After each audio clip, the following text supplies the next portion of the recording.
بسم اللہ الرحمن الرحیم۔ السلام علیکم۔ حضور پاک صلی اللہ علیہ وآلہ وسلم نے فرمایا، بد نصیب ہے وہ شخص جو والدین کی خدمت کر کے ان کی دعا نہیں لیتا اور لوگوں سے کہتا پھرتا ہے کہ میرے لیے دعا کرنا۔ بد نصیب ہے وہ شخص جو فجر کے وقت سویا رہتا ہے اور لوگوں سے تنگی رزق کا شکوہ کرتا ہے۔ بد نصیب ہے وہ شخص جو نماز عشاء نہیں پڑھتا اور دعاؤں میں پرسکون نیند تلاش کرتا ہے۔ بد نصیب ہے وہ شخص جس نے ماہ رمضان پایا اور اپنے آپ کو راضی نہ کر سکا۔ ناظرین، آج کا وظیفہ جو آپ کے لیے لے کر حاضر ہوئی ہوں بہت ہی لاجواب ہے، جو کہ سورہ رحمان کی ایک آیت کا وظیفہ ہے۔ بہت ہی پیاری سی یہ آیت ہے جس کا اللہ تعالیٰ نے اس صورت میں بار بار تکرار فرمایا ہے۔ اس آیت کے وسیلے سے اللہ تعالیٰ سے آپ جو بھی مانگیں گے آپ کو وہ ملے گا۔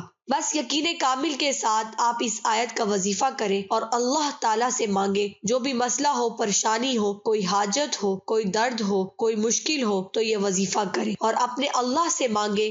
یاد رہے کہ ایک مسلمان کو چاہیے کہ ہمیشہ اللہ تعالیٰ ہی کے سامنے ہاتھ پھیلائے اور اسی سے مانگے جو عطا کرنے والی ذات ہے، جو ذات ہر وقت اس انتظار میں ہوتی ہے کہ کب اس کا بندہ اس سے سوال کرے، اس سے دعا مانگے، اور اللہ تعالیٰ فرماتا ہے کہ مجھ سے دعا مانگو میں قبول کرتا ہوں، اور بندہ جب اپنے رب سے مانگتا ہے تو اللہ اس کو عطا بھی فرماتا ہے۔ لیکن جب یہی بندہ اپنی پریشانیوں کا ذکر اللہ کے علاوہ کسی اور سے کرتا ہے تو پھر اللہ تعالیٰ اس پر فقر بھیجتا ہے اور اس کو اسی کے حوالے کر دیتا ہے جس کے سامنے یہ اپنے دکھڑے بیان کرتا ہے یا کرتی ہے۔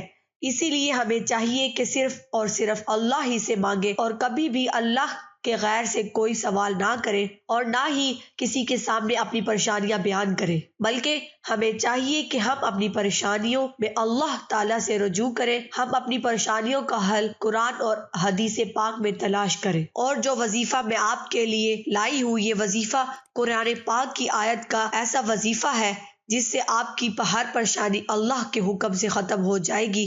وظیفہ یہ ہے کہ فَبِأَيِّ آلَاءِ رَبِّكُمَا تُكَذِّبَانِ۔ یہ وظیفہ آپ کس بھی مسئلے کے لیے کریں گے انشاءاللہ حل ہوگا۔ یہ آیت بہت ہی خاص اور بابرکت آیت ہے، جس کو بھی میں نے یہ وظیفہ بتایا ہے اس کا ایسا فائدہ ہوا ہے کہ اس نے اس وظیفے کو زندگی کا معمول ہی بنا ڈالا۔ اس وظیفے سے ہماری ایک بہن کو کیا فائدہ حاصل ہوا یہ بھی ہم آپ کو بتائیں گے۔ اس مبارک آیت کا وظیفہ آپ نے کیسے اور کس وقت کرنا ہے یہ ہم آپ کو تفصیل سے بتاتے ہیں۔ اللہ تعالیٰ کے کلام میں بڑی طاقت ہے۔ جب بھی کوئی بندہ اللہ تعالیٰ کے کلام کو وسیلہ بنا کر اللہ تعالیٰ کو پکارتا ہے تو اللہ تعالیٰ اپنے بندے کی جانب فوری طور پر متوجہ ہوتا ہے اور اپنے بندے کے سوال کو پورا فرماتا ہے۔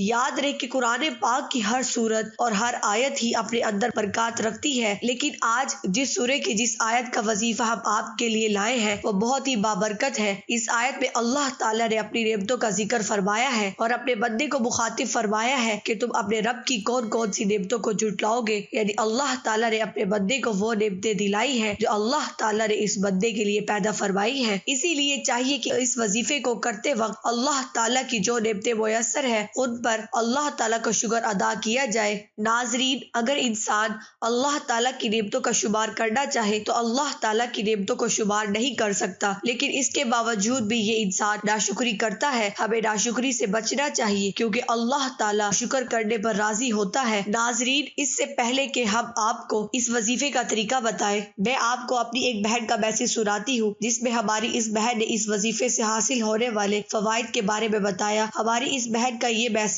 آپ انہی کی زبانی ملاحظہ فرمائیے۔ وہ لکھتی ہیں، شادی شدہ زندگی میں صرف فاقہ، تنگدستی، مار کٹائی، جھگڑے، گالی گلوچ، نہ جانے کتنی بار مجھے دھکے دے کر گھر سے نکالا گیا، طلاق کی دھمکیاں سہتے 18 سال گزار دیے۔ اس کے علاوہ میرے شوہر گزشتہ 18 سال ہی سے بیمار ہے۔ حال یہ کہ ساری کمائی ہسپتالوں بیماریوں پر خرچ ہو جاتی تھی اور میں خود بھی بیمار ہو گئی اور گھر کا کام کاج تک نہیں کر سکتی تھی۔ آج 2 سال ہو گئے ہیں، رات کو سونے سے پہلے 33 بار فَبِأَيِّ آلَاءِ رَبِّكُمَا تُكَذِّبَانِ پڑھنے کا عمل بتایا تھا۔ میں نے آپ کے بتائے وظیفے کو جاری رکھا، شکر الحمدللہ آج میں پرسکون ہوں۔ میرے شوہر کی بیماریاں بھی اب تقریباً ختم ہو چکی ہے، ہسپتالوں سے بھی جان چھوٹ گئی ہے۔ اس کے پڑھنے سے اللہ تعالیٰ نے ہمیں بہت سی اچھی جگہ کاروبار عطا کیا ہے۔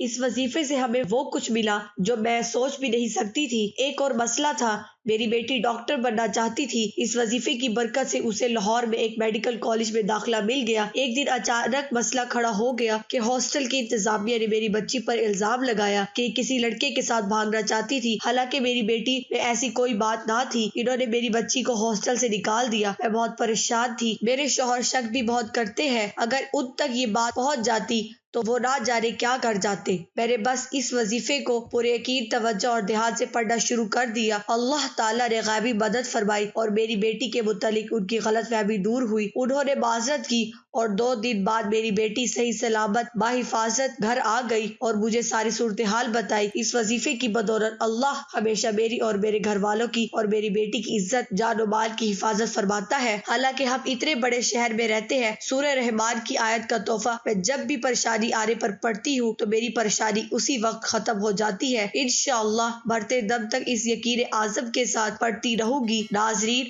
آپ نے ملاحظہ فرمایا اس وظیفے کی کیسی برکات ہے اور یہ وظیفہ کس قدر پاورفل ہے۔ اسی لیے آپ کو جب بھی کوئی پریشانی ہو، کوئی بھی کسی بھی قسم کا مسئلہ ہو تو اس وظیفے کو پورے یقین کے ساتھ کریں۔ انشاءاللہ آپ کی پریشانی دور ہو جائے گی، چاہے مالی پریشانی ہو یا کوئی بھی پریشانی ہو، کوئی بھی مشکل ہو، اس وظیفے کو کریں۔ وظیفے کا طریقہ بہت ہی آسان اور سادہ ہے۔ رات کو سونے سے پہلے آپ نے اپنی انگلیوں کے اوپر 33 مرتبہ سورہ رحمان کی آیت پڑھنی ہے اور اول و آخر ایک مرتبہ درود ابراہیمی پڑھ لیں۔ وظیفہ مکمل کرنے کے بعد اللہ رب العزت سے دعا مانگ لیں۔ اس عمل کو آپ صبح کے وقت بھی کر سکتے ہیں، یعنی رات کے ساتھ صبح بھی اس عمل کو کریں، اور جب بھی کسی مشکل میں پھنس جائے تو اس آیت کا ورد کر دے، انشاءاللہ فائدہ ہوگا۔ وظیفے کو خود بھی پورے یقین کے ساتھ کریں اور ویڈیو کو اپنے پیاروں کے ساتھ بھی شیئر کریں تاکہ وہ بھی اس مبارک وظیفے سے مستفید ہو پائیں۔